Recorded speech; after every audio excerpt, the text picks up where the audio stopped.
Good afternoon, everybody. This is Lorraine, Alternative Homesteading. I'm outside, sitting outside. It's a little bit breezy, a little bit blustery today. Happy Halloween, in case any of you guys are going to get dressed up today. But I wanted to address some things. Thank you all for viewing those photos of what my neighbors did. Now, you might think it's a little bit humorous, a little bit funny, but it's actually not. It's not when you've experienced 5.5 years of constant harassment. It's not funny when neighbors have received multiple cease and desist letters, period. It's not funny when I've reported at least one of them to the FBI. It's not funny when I've reported them to the sheriff's department, the county lawyer, and the Attorney General's office. Now, what may seem like just a fun little perpy prank, it's actually not. It's actually not. Because what they've done is they have erected an energy device, whether it's working or not, whether it's attached or not. They wrote the word "do," directed energy weapon, on it, pointed it towards my house, wrote at the bottom of the Hillbilly Mafia. Okay, so now that is not only a form of harassment, it's a threat. And that's how I'm going to address it. I'm going to address it as a premeditated form of harassment and a premeditated threat. It doesn't matter that it's Halloween. It could be any day of the week. Okay? So, given that is a premeditated threat, premeditated harassment, it took time for somebody to think of the idea, write out the words, dig a hole, get a post digger, and support it with a support.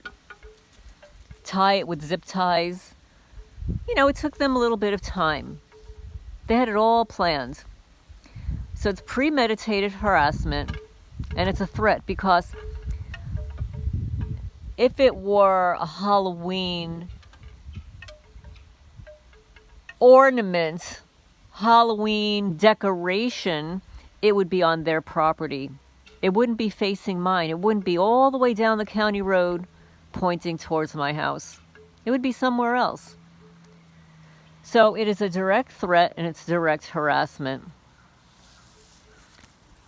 And there goes one of them right now, the gray SUV over there. But anyway, so for those of you who didn't see all of the photos, I posted 3 photos of this DirectTV satellite dish, TV dish, on my community post section. So you can go there and you can see the still photos. So you're able to enlarge them and read what's written there. Well, I've got some news for you. And I wasn't sure if I was going to share this. You know, I'm not like a gossipy kind of person, but this is not a form of gossip. This is a form of calling out my neighbors who have been harassing me for 5.5 years for who they are. I don't know all the slander campaigns they've used against me, but whatever it is that they're saying is not true. But what I'm going to tell you is true. You know that Scarlett Marks? And yeah, I'm going to use her full name because we already know who she is. She's already given herself away. She's driven back and forth 4 times. She's received cease and desist letters. She has stalked my Facebook. She has stalked my YouTube. She stalks my TikTok. She is a bona fide stalker. Well, guess what I found out? Good old Scarlett. She's a whore, too. She's a whore. I don't know who would want to lay her, but she's a whore. And who would she do it with? Well, I found out that she was doing it with a local pastor. Yeah. Isn't that amazing? And then you wonder why her daughter has 2 babies with the sheriff and she's not married yet. And you know, that Scarlett, she's been telling me for as long as I've lived here that Daniel Isaacs is her son-in-law. And at first I believed her. What do I know? I just moved here. I didn't know anybody. So I figured, oh yeah, it's her son-in-law. But years go by and I find out he's not her son-in-law. So evidently the wonderful, disgusting behaviors are handed down generationally.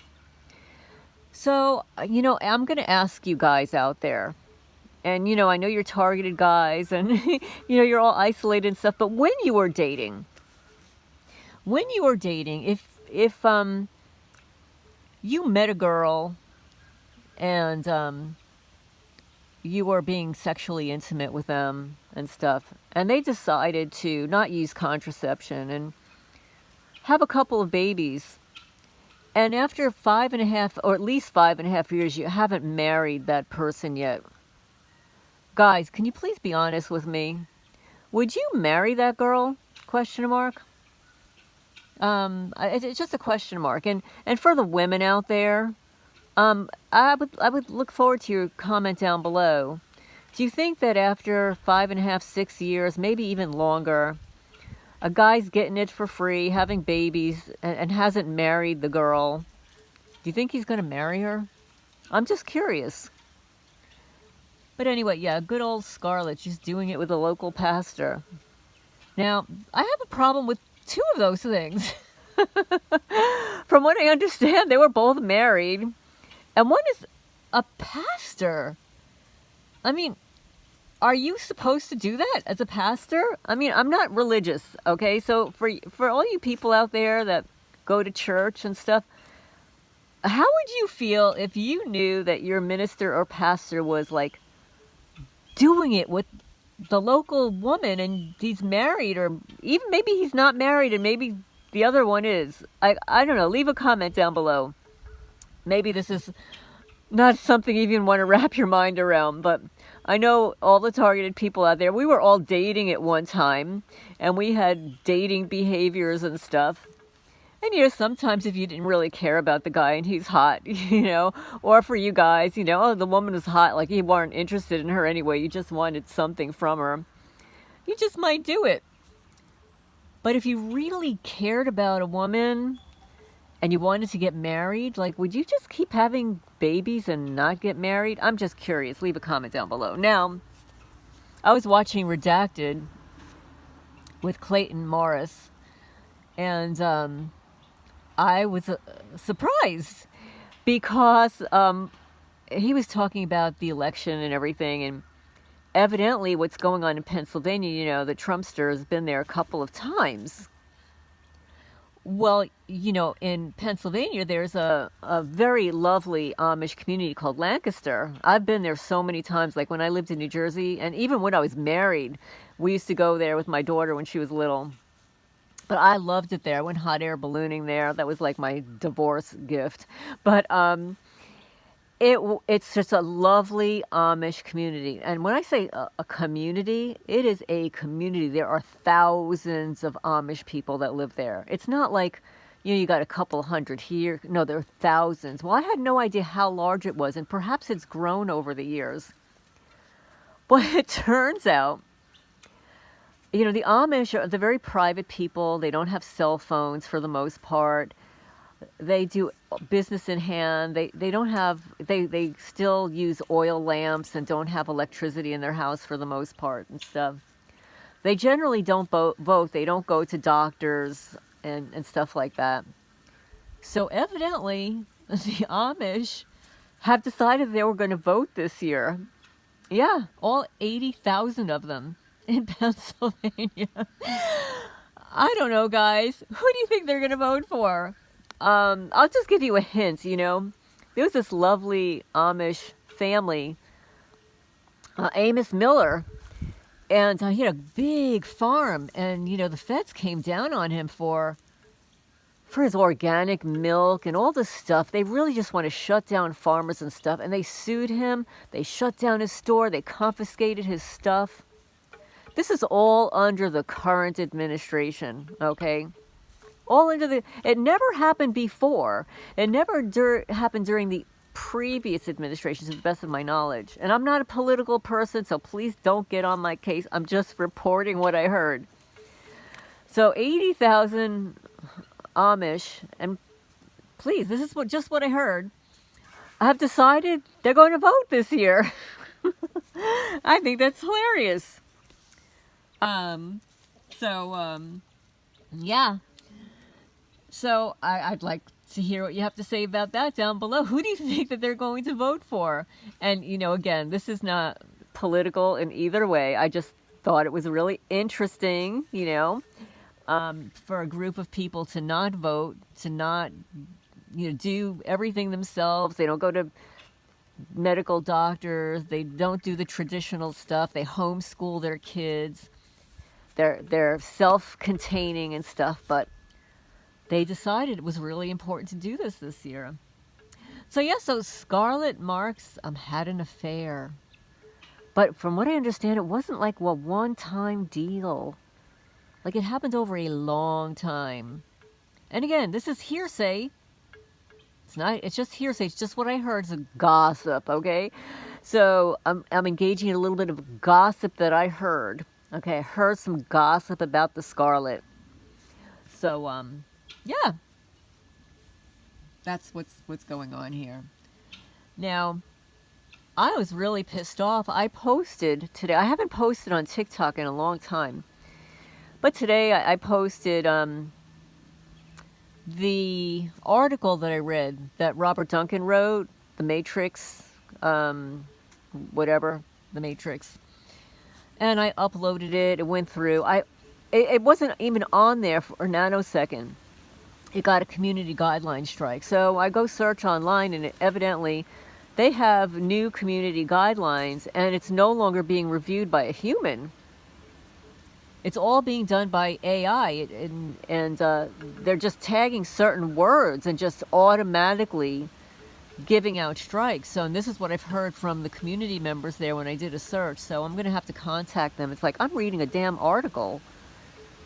You know, this is ridiculous. This is a published book written by a doctor who is now deceased. But anyway, so that's my feedback. So I'm not considering their Halloween prank as just a prank. It was premeditated. It's harassment. And it's a direct threat. And I don't find it funny. It's going to be reported. So I know some of you guys have written comments down below to ignore it, etc.